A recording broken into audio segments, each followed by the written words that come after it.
ఓం శ్రీ విఘ్నేశ్వరాయ నమః. శ్రీ కనకదుర్గా మాతా శరణం. 99 టీవీ భక్తి ప్రేక్షకులకు నమస్కారం. ఈరోజు ఈ భక్తి కార్యక్రమంలో మనం ఒక కొత్త ప్రోగ్రాంని మనం స్టార్ట్ చేస్తున్నాం. ఈ ప్రోగ్రాం కేవలం భక్తి మీదే ఉంటుంది. ప్రతి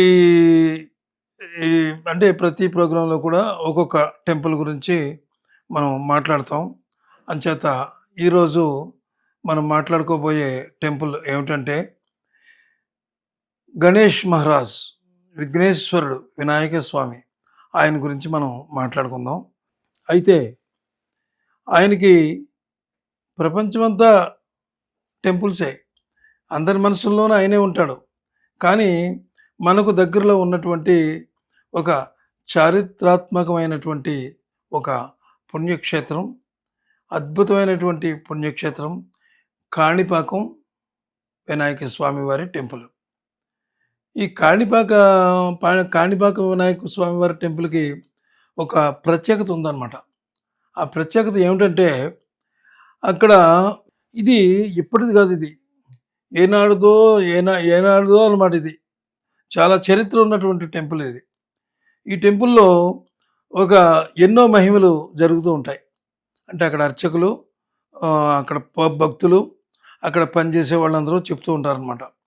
ఈ స్వామివారి మహిమ ఎలాంటిదంటే ఆ స్వామివారు ఒక నూతిలో సగం నీళ్ళల్లో ఉంటారు స్వామివారు. అంటే బయట మళ్ళీ కట్టారు, ఆలయం కట్టారు, అక్కడ ఉంటుంది. అయితే స్వామివారి యొక్క అసలు అక్కడ ఉంటారనమాట. అయితే స్వామివారిని నమ్మి కొలిచిన వారందరూ కూడా స్వామి కొంగు బంగారాలు ఇస్తూ అందరినీ ఆదుకుంటాడనమాట.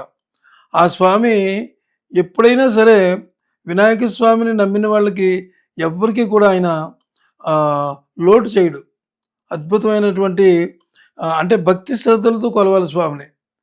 భక్తి శ్రద్ధలతో కొలిచి స్వామివారికి అర్చనలు కానీ పూజలు కానీ అన్నీ చేస్తే వారు ఆ స్వామి సంతృప్తి పొంది అందరికీ వరాలు ఇస్తారు. అయితే ఈ టెంపుల్లో కొన్ని విచిత్రాలు జరుగుతూ ఉంటాయి. ఆ విచిత్రాలు ఏమిటయ్యా అంటే ఇక్కడ ప్రజా కోర్టు, అంటే మనం కోర్టుకు వెళ్ళి భగవద్గీత మీద చేతులు పెట్టి నిజమే చెప్తాను, అబద్ధం చెప్పను అని ఇలా మనం ఎలాగైతే కోర్టులు అంటామో ఇక్కడ ప్రజా కోర్టు అనేది జరుగుతూ ఉంటుంది. ఈ ప్రజా కోర్టులో అంటే ఒక విచిత్రమైనటువంటి సంఘటనలు జరుగుతూ ఉంటాయి. ఇక్కడ ఎవరైనా ఇద్దరు మనుషులు ఏదో తగాదా వచ్చి స్వామివారి దగ్గరికి వస్తే అక్కడ ఒక మనిషి, అంటే ఇద్దరు మంచి వాళ్ళు కదా, నేను మంచి చేసింది మంచి, అలాగే నేను చేసింది మంచి అని వాళ్ళు ఇద్దరు అనుకుంటారు. కానీ అందులో తప్పు ఎవరు చేస్తారో అబద్ధం ఆడిన వాడికి స్వామి శిక్ష వేస్తాడు. అది ఎన్నో విధాలుగా ప్రూవ్ అయిందనమాట, ఎన్నో విధాలుగా తెలిసింది.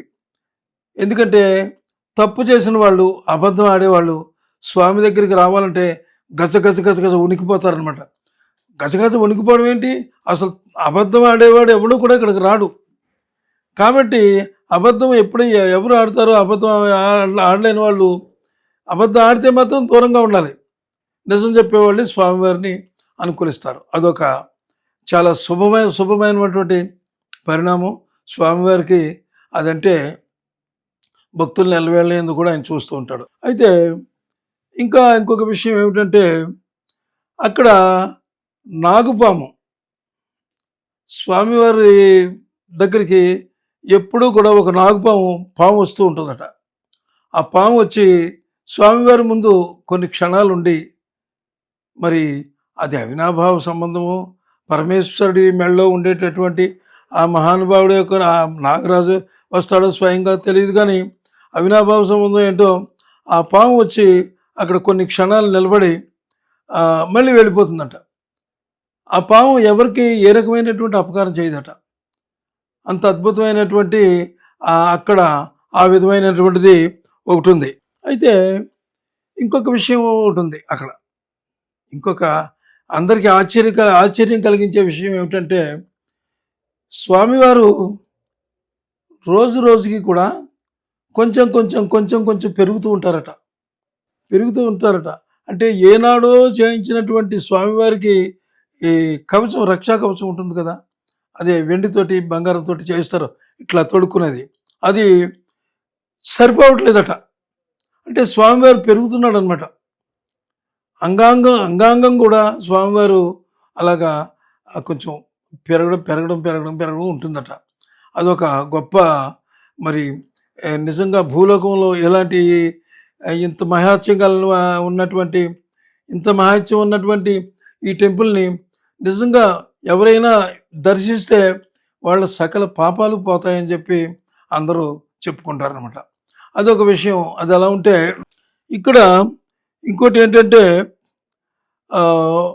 ఒక మనిషి ఒక మనిషి ఇంకొక మనిషి మీద దౌర్జన్యం చేయాలన్నా, అంటే ఆ ఊర్లో దౌర్జన్యం చేయాలన్నా, కొట్లాలన్నా, కొట్లాటలకు వెళ్ళాలన్నా ఆ ఊరు చుట్టుపక్కల ప్రాంతాల్లో ఎక్కడ అలాంటి జరగదట.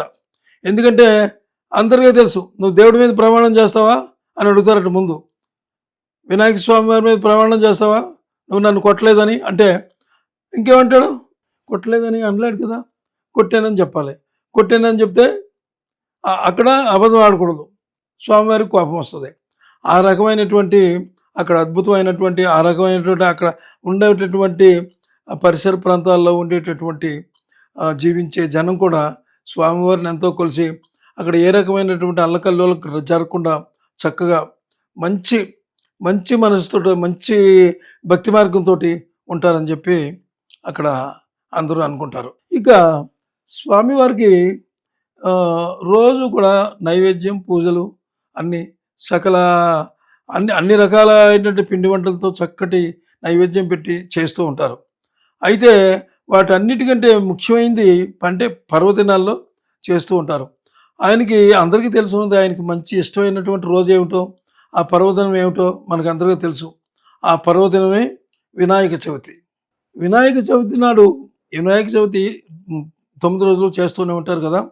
వినాయక చవితి రోజుని భక్తులు తండోపతండాలుగా వచ్చి స్వామిని అక్కడ ఆ స్వామి యొక్క ఆశీర్వాదం కోసం, ఆ స్వామి యొక్క అంటే ఆ తండ్రి మమ్మల్ని కరుణించాలి అని ఎక్కడెక్కడోళ్ళో చాలామంది వస్తారట.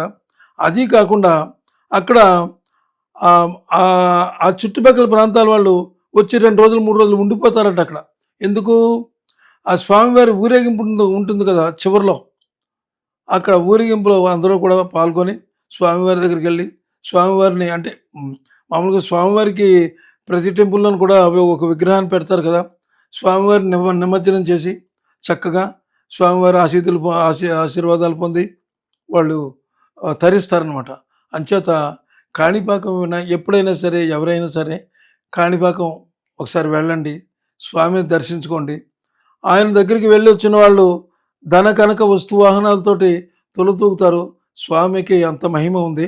కాబట్టి మీరంతా కాణిపాకం వెళ్ళి స్వామివారిని దర్శించుకుని ఆయన కృపకు పాత్రులవ్వండి. మేము 99 టీవీలో భక్తి మార్గం అనేటటువంటి కార్యక్రమం కొత్తగా స్టార్ట్ చేసాం. ఇక నుంచి రోజుకొక భక్తి రోజుకొక టెంపుల్ అనమాట, రోజుకొక గుడి, మంచి మంచి ఆలయాలు తీసుకుని రోజుకొక ఆలయం మీద ఇక్కడ ఈ ప్రోగ్రాం జరుగుతుంటుంది. ఇది చూసి మీరు ఆ స్వామివారు కానీ, అమ్మవారులే కానీ ఎవరే చేసినా సరే వారి యొక్క కృపకు పాత్రులయ్యి అందరూ కూడా సంతోషంగా ఉండాలి. సర్వే జనా సుఖినో భవంతు. అందరికీ నమస్కారం.